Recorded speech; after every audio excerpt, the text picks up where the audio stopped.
ओम शांति। आज 19 सितंबर की मुरली जो चली, बाबा ने हम बच्चों को कितने गुहे गुहे पॉइंटों पर समझा देते हैं। और बाबा हद और बेहद का तो नाटक है और हम सब एक्टर्स हैं।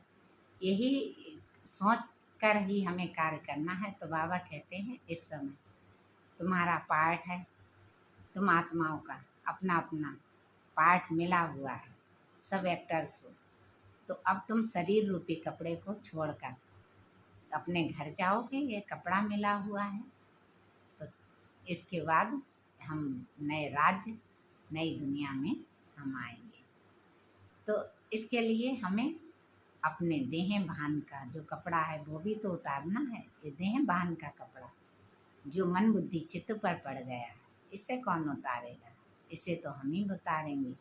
ये अहंकार का कपड़ा, ये अहंकार ही तो मानव को ले डूबता है। पांडवों को दिखाया गया, पांडवों को या कौरवों को ये देह भान का कपड़ा, ना तो उनका राज्य चला, ना बाबा कहते उनकी ना राजाई चली, ना पांडवों की और ना कौरवों की ना यादवों की।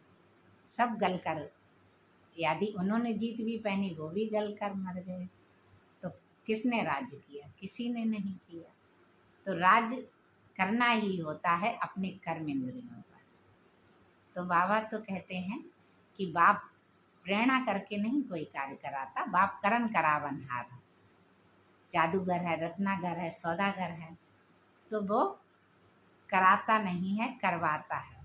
प्रेरणा के द्वारा तो एक दो को प्रेरणा आएगी, अनेकों को प्रेरणा से नहीं समझाया जा सकता। इसलिए बाबा ये रथ भी लेते हैं, मुकर्रर किया हुआ रथ है, भाग्यशाली रथ है, गाया भी है।